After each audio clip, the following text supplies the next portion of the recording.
प्रभा जी इसकी जरा proof reading कर देंगे तो अच्छा रहेगा।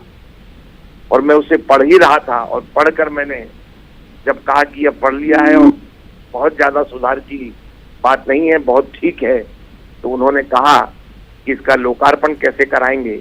और इसी बीच वो लखनऊ चले गए।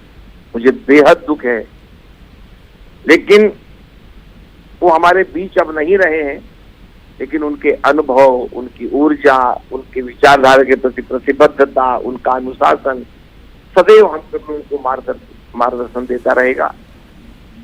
मैं उनके प्रति गहरी संवेदना प्रकट करते हुए उनके चरणों में विनम्र श्रद्धांजलि अर्पित करता हूँ और शोक संतप्त परिवार को ईश्वर यह गहरा दुख सहने की क्षमता प्रदान करे, यह प्रार्थना करें। कई बार की मुलाकातें प्रभा जी आपकी उनके साथ रखी होंगी, कई बार उनसे बातचीत आपकी हुई होगी।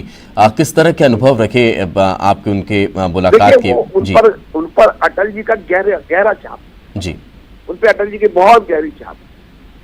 एकदम आह्लादित रहने वाले व्यक्ति, आंख में आंसू आते हैं, लेकिन कभी उन्होंने आंसू आने नहीं दिया। जो निर्णय, जो फैसला, बेबाक टिप्पणी, सांसद के रूप में भी मैं उनके साथ रहा, मैं राज्यसभा में था, वो लोकसभा में थे। अटल जी की गहरी छाप थी उन पर। हंसते खाते पीते चाट ये सब खाना, पत्रकारों से उनके गहरे संबंध थे। हम जो 2 बार 3 बार हम उत्तर प्रदेश के चुनाव प्रचार में उनके साथ रहे। चना और लाई खिलाकर अपनी बात कह देना और पत्रकारों के मन में एक गहरी छाप छोड़ के गए हैं। वो सदैव शिक्षा के क्षेत्र में उनकी इच्छा थी कि भारत की शिक्षा पद्धति में गुरुकुल वाला मामला बने। इस दिशा में वो जहां जहां रहे उन्होंने बहुत प्रयत्न किए। बिहार के राज्यपाल के रूप में नीतीश जी के साथ उनके अच्छे संबंध रहे और शिक्षा के क्षेत्र में उन्होंने कार्य करने की, एक नए परिवर्तन के दौर में शिक्षा को ले जाने की कोशिश भी उन्होंने की। हरदम वो वैचारिक बात ही करते थे और उनकी आंखों से कभी भारत माता ओझल नहीं हुई। हमसे काफी बड़े थे वो, काफी बड़े कहते भी थे, लेकिन उस अनुभव की शिला पर बैठे कि व्यक्ति हम सबको छोड़कर चले गए, लग नहीं रहा है। क्योंकि सहज अभी हम कहकर गए थे कि मैं लखनऊ से लौटकर आता हूं तो फिर अपनी इस किताब के बारे में विचार करेंगे, लेकिन किताब तो रह गई। क्योंकि किताब की मौत कभी नहीं होती, शब्दों की मौत कभी नहीं होती, और वो हमें छोड़कर चले। किताब का आपने जिक्र किया तो लखनऊ से उनका बेहद जुड़ाव रहा, उत्तर प्रदेश से उनकी जो लगाव था, उत्तर प्रदेश की संस्कृति से उनका जो लगाव था, उसको लेकर भी उन्होंने किताब लिखी थी अनकहा लखनऊ। उसको लेकर भी उन्होंने संस्कृति को लेकर हमेशा अपनी बात रखी है, उससे कोई छेड़छाड़ ना हो, ये भी उन्होंने हमेशा कहा। निश्चित तौर पर देखिए वो क्या थे, मैंने पहले कहा आपको एक शब्द में कि अटल जी की धारा जी, समाज जीवन को प्रमुखता, अपने जीवन को गौण मानना। हम समाज के अभिन्न अंग हैं। संस्कृति हमारा पूरी तरह से प्रतिनिधि, हम संस्कृति के प्रतिनिधि हैं, हम संस्कृति के राजदूत हैं। हमको संस्कृति को नहीं मिटने देना है। यह भाव लेकर जीने वाले लोग बहुत कम होते हैं। और इतना ही नहीं, वो हमेशा कहते थे कि नूतनता की ओर जरूर बढ़ें, पर पुरातन को नहीं छोड़े। पुरातन के बारे में उनकी धारणा थी कि पुरातन अनुभव के शिखर पर बैठा होता है और नूतन ऊर्जा के शिखर पर। अनुभव और ऊर्जा के बीच में बहुत दूरी नहीं होनी चाहिए। अनुभव के आशीष से, ऊर्जा के माध्यम से समाज की सेवा करना चाहिए। जी, बहुत बहुत शुक्रिया सर हमारे साथ चर्चा में जुड़ने के लिए। तो ये थे वरिष्ठ बीजेपी नेता प्रभा झा जी, जिन्होंने बताया कि किस तरह से एक लंबा अनुभव उन्होंने जिया और उन्होंने बार बार इस बात का जिक्र किया कि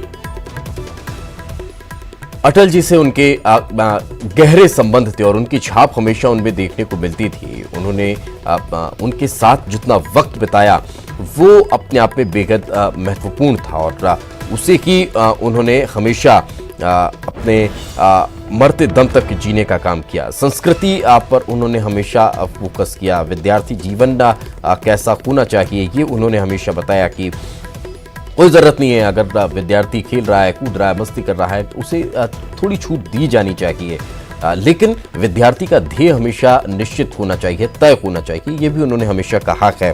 वो लगातार जब भी इस तरह से बातचीत करते थे तो खुलकर अपनी बातें रखते थे। कभी भी उन्होंने किसी बात को कहने में कोई संकोच नहीं किया। सक्रियता उनकी बहुत ज़्यादा थी, एक्टिव वे हमेशा रखे। जब वे पहुंचे थे लखनऊ, तब भी वो यहाँ बहुत एक्टिव थे। उसके बाद जब उनकी सेहत खराब हुई उसके बाद से वे अस्पताल में ही थे, लेकिन उनकी एक्टिविटी हमेशा चलती रहती थी। वे अपने कार्य खुद तय करते थे, क्या करना है, कैसे करना है, क्या लिखना है, वो सब खुद उनके द्वारा तय किया जाता था।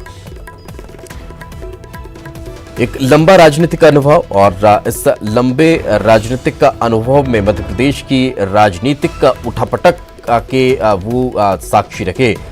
उन्होंने सब कुछ अपनी आंखों से देखा, सब कुछ अपने सामने होता हुआ उन्होंने देखा, और किस तरह से मध्य प्रदेश की राजनीति में एक नया दौर शुरू हुआ वो भी उन्होंने समझा, देखा कि आखिर क्या मध्य प्रदेश में हुआ, किस तरह से कांग्रेस के विधायक का टूटकर बीजेपी में चले गए और फिर उसके बाद सत्ता परिवर्तन हुआ। उस सब उठापटक के साक्षी वे रहे हैं।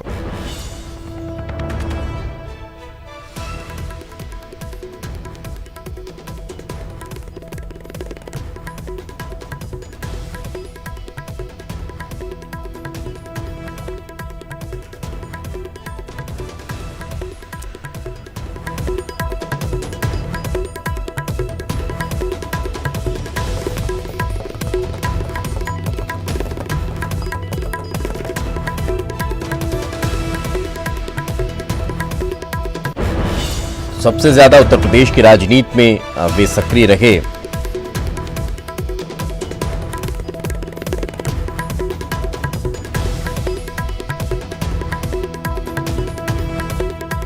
बिहार के राज्यपाल रहे, फिर मध्य प्रदेश का उन्हें राज्यपाल बनाया गया। पूर्व प्रधानमंत्री अटल बिहारी वाजपेयी का उन पर बेहद असर रहा है। वे खुद कहते हैं कि अटल जी उनके साथी, भाई और पिता रहे हैं। अटल जी के साथ उनका साथ करीब 5 दशकों का रहा है। इतना लंबा साथ अटल का शायद कभी किसी के साथ न रहा हो, ये हमेशा उन्होंने कहा है।